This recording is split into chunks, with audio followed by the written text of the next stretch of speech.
Kanalıma hoş geldiniz. Bugün elimde kökleri çürüyen bir orkide var.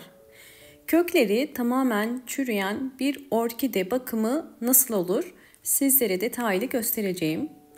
Genelde orkidelerin kökleri bu şekilde çürüyor ve gövde kısmı bu şekilde siyahlaşıyorsa bu orkidenizde mantar hastalığı olduğunu gösterir. Bunun en büyük sebebi yapılan fazla ve yanlış sulamalardır. Böyle durumda hemen kökler çürümeye başlar.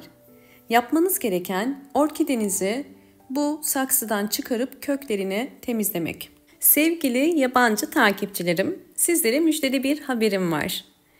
Artık kendi ana dilinizde benim YouTube videolarımı sesli olarak dinleyebileceksiniz. Sizlere videoyu kendi ana dilinizde nasıl sesli izleyebileceğinizi göstermek istiyorum. Bu sadece örnek bir videodur ve şu anda sadece İngilizce ekli.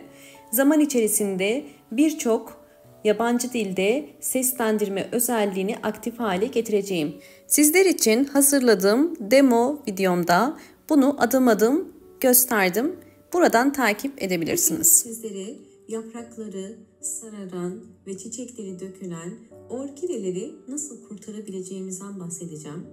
İlk olarak ayarları tıklayın ve daha sonra Auditor'a tıklayarak İngilizce seslendirmeyi seçin. Daha sonraki zamanlarda bu bölümde birçok farklı dilleri de mevcut olacaktır.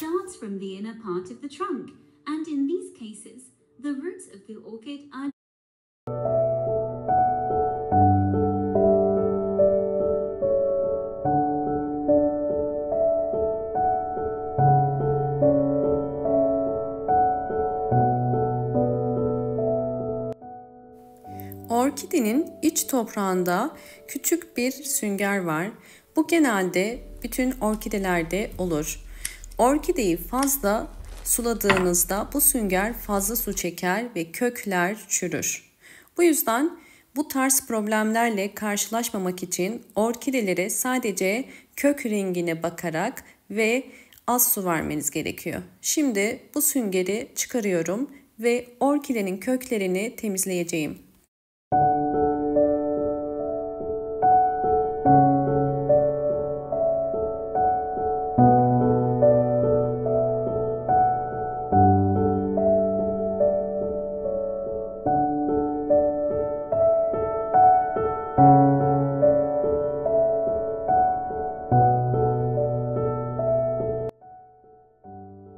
Gövde kısmında çok fazla siyahlık olduğu için en alttaki yaprakları keserek ne kadar gövdenin zarar gördüğünü kontrol edeceğim.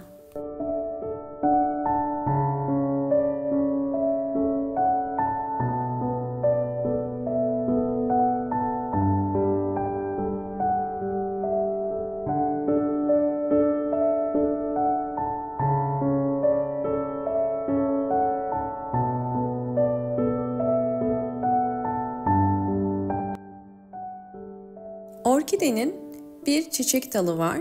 Bu çiçek dalını keseceğim. Orkidenin hiç kökü olmadığı için gücünü sadece yaprak ve köklere verebilmesi için çiçek dalını kestim. Orkidenin gövde kısmını ve yapraklarını çeşmede yıkayarak dezenfekte edeceğim.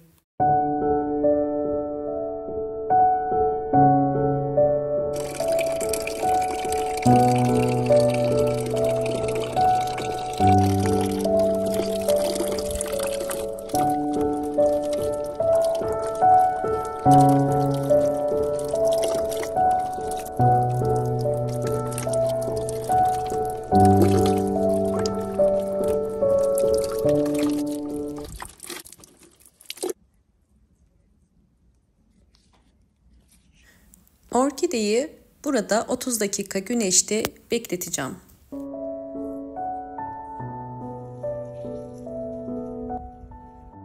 Mantar hastalığına yakalanan orkideyi dezenfekte etmek için oksijenli su kullanıyorum. 1 yemek kaşığı oksijenli suyu yarım litre suyun içerisine koydum. Şimdi orkidemi bu suyun içerisine daldıracağım. Orkidenin Özellikle bakın siyahımsı kısmını kesiyorum. Çünkü buradan mantar hastalığının devam etmemesi gerekiyor. Bu yüzden siyah olan kısımları bu şekilde üzerinden keseceğim. Ve daha sonra bu kısmın iyice dezenfekte olabilmesi için hazırladığım oksijenli suyun içerisine koyacağım.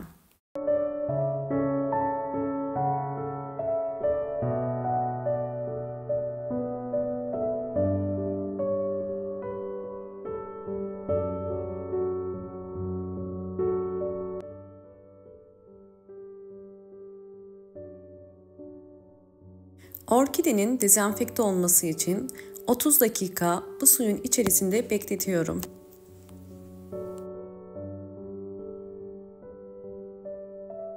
Kökleri çürüyen orkideleri mutlaka dezenfekte ettikten sonra yeni toprağına ya da saksısına almanız gerekiyor. Şimdi bu suyun içerisinden çıkardığım orkidemin gövde kısmını ve yaprak aralarını iyice siliyorum. Çünkü bu tarz hastalıklarda gövdenin kesinlikle ıslak kalmaması gerekiyor. İyice sildikten sonra bunu güneşli bir yerde 30 dakika tekrar bekleteceğim.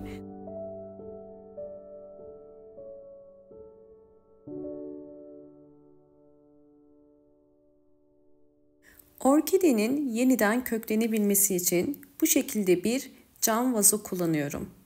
Cam vazonun büyük çoğunluğunu arıtma suyu ile dolduruyorum. Orkidenin yeniden yeni kökler çıkarabilmesi için ters su kültürü uygulayacağım.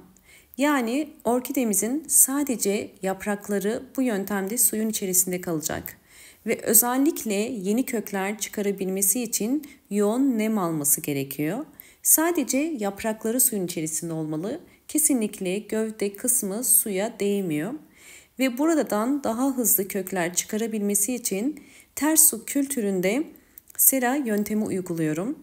Bunun için bir streci üzerine bu şekilde kapattım. Fakat hava alması gerekiyor. Hava alabilmesi için bu şekilde küçük delikler açıyorum.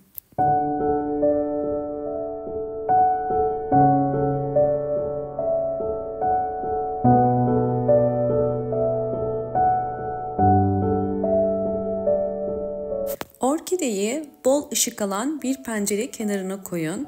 Şimdi sizlerle aynı yöntemde uyguladığım ve sonuç aldığım 2 orkidemi göstereceğim. Hemen birinci orkidemi yakından gösteriyorum. Gördüğünüz üzere kökleri çıkmış bir orkide. Artık kökleri çıkmaya başladıktan sonra üzerini kapatmıyoruz. Çünkü köklerin hava alması gerekiyor. Bu yöntemde bakın hem yeni yaprak hem de yeni kökler çıkarıyor. Orkidenizin bu şekilde olması 2 ayı bulur. Yine bakın bu orkidemde de aynı şekilde ters su kültürü uyguladığım bir orkide. Yapraklar uzun süre bu suyun içerisinde kaldığı zaman biraz yumuşayabilir. Bu gayet normaldir.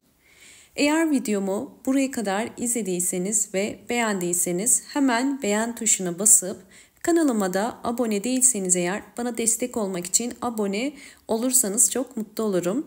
Aynı zamanda videomu kendi ana dilinizde sesli olarak dinleyebilmek için lütfen sesli kısımdan İngilizce seslendirmeyi açık konuma getirmeyi unutmayın. Orkideler bu yöntemde %100 sonuç verir. Sadece biraz sabırlı olmanız gerekiyor. Ve bu yöntemde ben herhangi bir sıvı bitki besini kullanmadım. Çünkü yaprakları suyun içerisine koyduğumuz için sıvı bitki besinleri yaprağa zarar verebilir. Bu yüzden sadece su ile bu yöntemi denedim ben. Ve bu yöntemde bol ışık alması gerekiyor. Umarım bu anlattığım bütün püf noktalar sizler için faydalı olmuştur. Videomu buraya kadar izlediğiniz için teşekkür ederim.